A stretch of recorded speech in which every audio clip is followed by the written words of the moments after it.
Este gráfico amplio que llamamos panorama de la Biblia sirve para ubicar en el tiempo y en el espacio histórico y territorial el surgimiento de los libros del Antiguo y Nuevo Testamento. Presentamos en primer lugar lo que podríamos llamar en la parte superior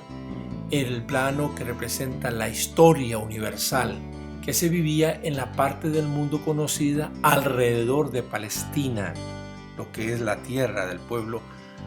de Dios, del pueblo de Israel. Acadia, los hititas, Macedonia,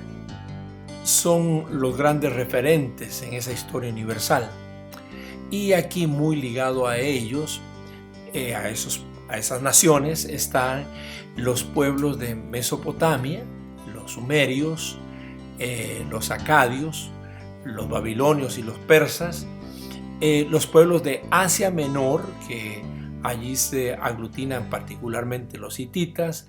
y los de Europa, que son los griegos y los romanos y los macedonios, porque esto va marcando la historia más universal y lo ponemos aquí como un referente en relación con los años que usted debe recordar que antes del nacimiento de Jesús la historia se divide en años menos antes de Cristo o más después de Cristo en la era ya propiamente cristiana, 100 antes de Cristo, 200 años de Cristo antes, 300 antes, 400 o 100 después de Cristo, 200, etc. Abajo tenemos en este rectángulo celeste o azul la simbología con respecto a la historia de Egipto debido a la incidencia que tiene particularmente esa nación en relación con relatos de la Biblia y el surgimiento de la Biblia, sobre todo el Antiguo Testamento. Estas líneas de color verde van a mostrarnos más bien lo que es la historia del pueblo de Israel, que se origina siendo esclavo en Egipto, viene su liberación en el 1250 después de Cristo con Moisés, luego la época del dominio de los jueces o la dirección de los jueces, la aparición de la monarquía un poco antes del año 1000, David, el rey David, que sucede a Saúl en el año 1000 y Salomón, y como ahí a partir de Salomón con viene la separación de dos partes. Israel se conforma en Israel bajo la capital de Samaria y Judá bajo la capital de Jerusalén, y pues entonces los gobernantes de cada una de las dos partes, los principales gobernantes o reyes de Israel o de Judá. Luego vendrá cerca del 598 vendrá lo que es el exilio en Babilonia. Ya Israel vivía la experiencia de exilio por los persas y ahora tanto Israel como Judá viven bajo el exilio de Babilonia por un plazo de unos 70 años.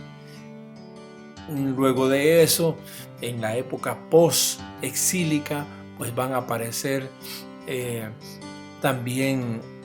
la historia se va a remarcar y van a aparecer libros importantes que los veremos posteriormente en este periodo hasta el año en que Jesús nace y un poco más de años con el 70, que es la toma de Jerusalén, la destrucción del templo y de Jerusalén mismo. En la parte inferior, entonces, buscamos establecer gráficamente los tres grandes bloques del Antiguo Testamento y también sobre el Nuevo Testamento. El primer bloque del Antiguo Testamento, la ley, profetas y escritos, va marcándose como en el caso de los libros de la ley nos referimos particularmente al Pentateuco y está conformándose primero por las tradiciones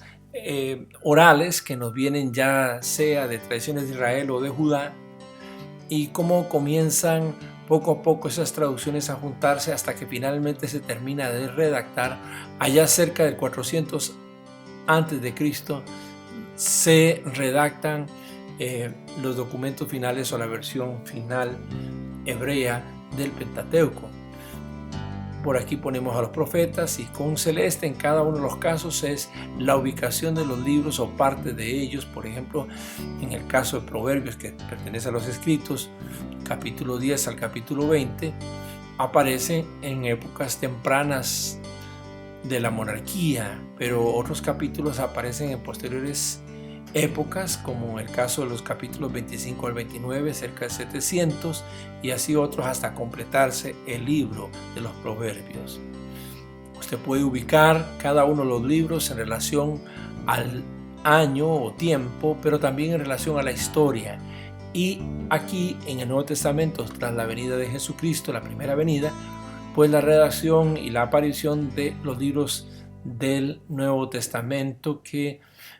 el primero de ellos en aparecer es Primera de Tesalonicenses, y de los últimos, pues Primera, Segunda y Tercera de Juan. Son pocos los años que diferencian entre unos y otros en el surgimiento de la Escritura. Esperamos que este cuadro le permita visualizar en sus estudios la aparición de un libro, su época, su tiempo, las cosas que suceden históricamente en el momento en que ese libro va surgiendo.